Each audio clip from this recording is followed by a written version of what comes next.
Hello, hello, Pia Silva here, and today we are going to talk about the revisions process and specifically how to eliminate revisions from your projects completely. Now, I know it sounds impossible. I get so many emails from people who are like, you don't actually mean no revisions, right? That doesn't sound possible at all. Yes, no revisions. I mean that clients come in here at 10 a.m. and we show them entire brands and they say yes on the spot, and that's really the brand that they leave with at the end of the day. In fact, this process is so reliable that we build entire brands, entire websites, we do entire projects without the client seeing anything because we rely on this process so much to get the project approved that we don't need to dip our toe. We can just get the clients to say yes on the spot. That's what I want to talk about today. Here's the big challenge with revisions. If you don't have a reliable system in place for getting work approved, then a few things are going to happen. First of all, you're going to end up with a lot of back and forth, right? A lot of, can you change this? Can I see that? And all of that takes up a lot of your time. It also results in you spending just a lot of time managing projects instead of doing just the creative work. So you end up spending as much, if not more time being a project manager instead of the brilliant creative visionary that I know that you are. On top of that, what happens is sometimes the work actually suffers. You put all of your energy into making something brilliant for a client, and then they slowly pick away at it until it sometimes is unrecognizable at the end of this process. And that just is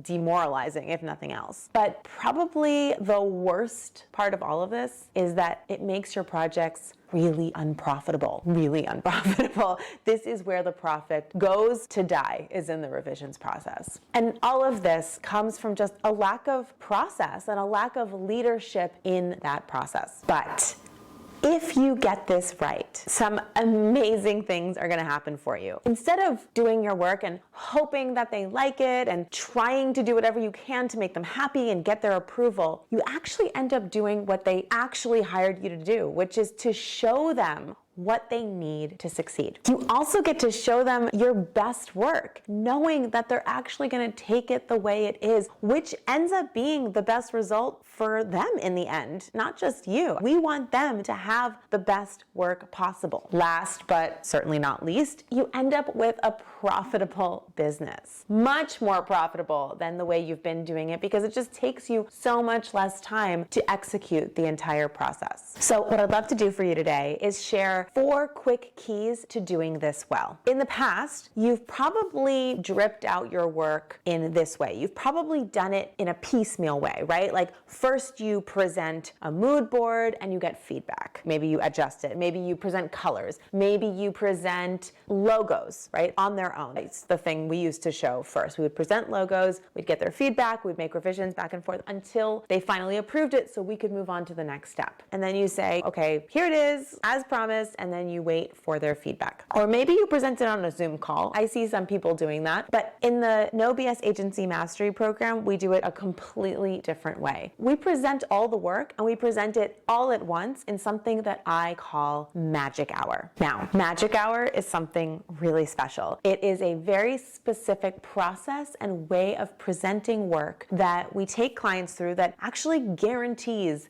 they're not just gonna love it and be so excited about it, but they aren't gonna wanna change much, and they're really not gonna wanna change anything creatively at all. There may be a tweak here and there. There usually is some sort of tweak, but that tweak is usually something technical. So a photo of somebody that is no longer on the team, right? Or a preference about the kind of dog that is in that photo. Really not creative changes at all. The kind of changes that are very quick and easy to fix, and then you can just move on. And the way that we came about this process and how we think about it is that we looked at it from the client's perspective and thought about the client's journey through the presentation of the work and actually taking them on a deliberate, specific journey. So let me show you what that really means. So if we think about this as a journey, this is the client's journey. We're taking them from how they might be feeling in the beginning. They haven't seen the work before, they've hired you, they've spent money. They might feel a little apprehensive at first, and it would be understandable if they felt that way. And what we want to do is we want to take them from apprehensive to approved and excited about it. Okay, that's the goal. And the way I see it, there are really 4 steps that you need to take a client through in order to make sure that they get to that approved state of mind in a really enthusiastic way. So the first step of this journey is that we want to make sure that they connect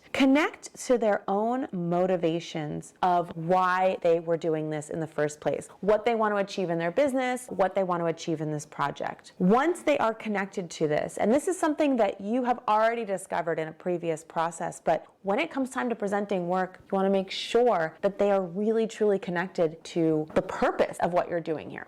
Once they've connected, the next step is to make sure that they understand your thinking. You want to make sure that they see exactly how you went from the ideas and the ideation process through the thinking and evolution to where you landed. Once they see that, you want them to really see what's possible for them when you're presenting this work for them and show them how it's going to get them to their goal. This is not about something very small. This is not about having personal feedback or ideas about this color or this choice here. It's about envisioning how this is going to take them from where they are to where they want to go. And finally, in order to make this all work in the end, they need to feel really empowered. That's the most important part. They need to be empowered to make a firm, confident decision moving forward. And guess what? It's up to you to make sure that they feel that way. When you walk them through these 4 experiences, they will always say approved at the end. Always. I have done this literally 100 times, and I can guarantee that clients will be excited to approve the work if you take them through this emotional journey with the work before you show it to them. And in order to do this, there are really 4 key principles that you need to understand to make this work. So let me share a couple of them with you right now. First principle is start with why. Simon Sinek, you probably know Simon Sinek. You know how he talks about the heart of a brand is why and communicating that why so people will connect with your business. Guess what? Clients need to connect with their why and why they're working with you in order to buy into your work and your ideas as well. If you know how to tap into that why, you're going to be so much more effective when it comes to showing a client what you're about to present to them. The next key is to share the story. If you ever watch the Olympics, you don't really know who these people are. They're not like famous people in a day-to-day setting, but if you watch the Olympics, they always tell the stories behind the Olympians that you're watching, and there's a reason for that. If you know somebody's story, if you know how they came to where they are right now, you have a totally different relationship with them, right? So if you know the story behind the 3 top swimmers who are competing for the gold, all of a sudden you've got someone to root for and you've got a reason to root for them. Now, if you watch the Olympics and you have no idea who anybody is, if they didn't share the stories of everybody before, it'd just be a bunch of people competing. You can root for them, but you're not going to be emotionally invested. We share the story with our clients in the presentation. So we actually take them through that journey that we went through to get to the goal and to get to the work that we're presenting them. And when they see the thinking behind it, when they see the story, when they are connected to their why, everything that they see is going to make so much more sense, and they're going to be rooting for it too. Third key to doing this really successfully is to sell the dream. Big mistake that people make when presenting work is they give it a piecemeal approach. So they drop little bits every step of the way. But that would be like selling a house by showing them just the upstairs bathroom or just the cabinets in the kitchen. Can you imagine if you were going to buy a house and like first they showed you the cabinets, and if you didn't like them, then you mess with the cabinets for a while before you moved on to see the bedroom? That would be crazy, right? When you're buying a house, you are buying into the dream and the life of living in that house. And in the same way, we can sell our clients the dream, the big picture dream. And they're going to have a much easier time buying into it. And also, that's what they want in the first place. They don't want an upstairs bathroom that's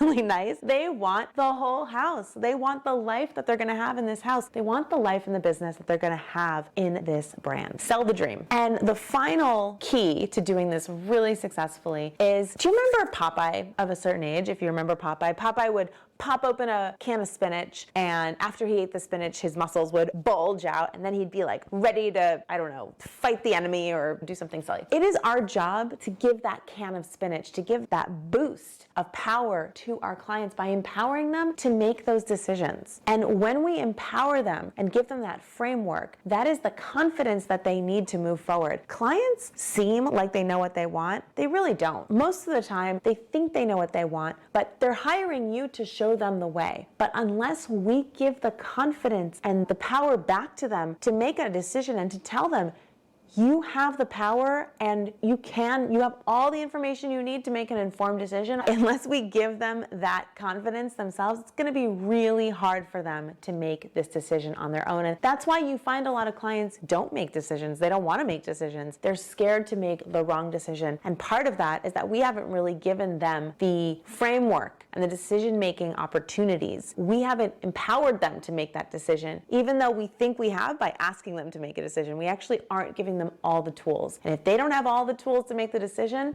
they're not going to. They're going to question it. They're going to have feedback. They're going to want to see it 5 ways from Sunday. And you're going to end up going back and forth with them over and over again. And that's where you run into a lot of trouble. Here's a post from a client. She said, I presented a magic hour today and it was amazing. My client was gushing about how much she loved the website. Followed your script pretty much to the letter. Yeah, there is a very specific script and way to do this. Minimal revisions. I remember she said, I just had to change like this picture here because it was like the wrong person. I'm so proud of it. I'm so excited to see this because being proud of your work and being proud of the work that's going to be out there is just such an important part of running a healthy and energizing business for you, right? Not just for the clients, but for you to feel good about what you do. Here's another one. My client loved her website. We made 3 changes to her entire site. This is another one. She had to change like a picture because that person didn't work there anymore or something. Like, we're talking technical changes, not creative changes, the kind of changes that take a minute to do and now it's done. She said, that's never happened to me before. The magic hour works. I can't wait for my next intensive. I love that so much because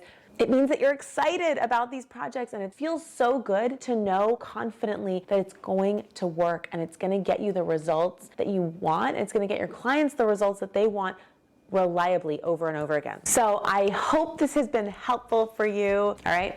Much love. See y'all next time.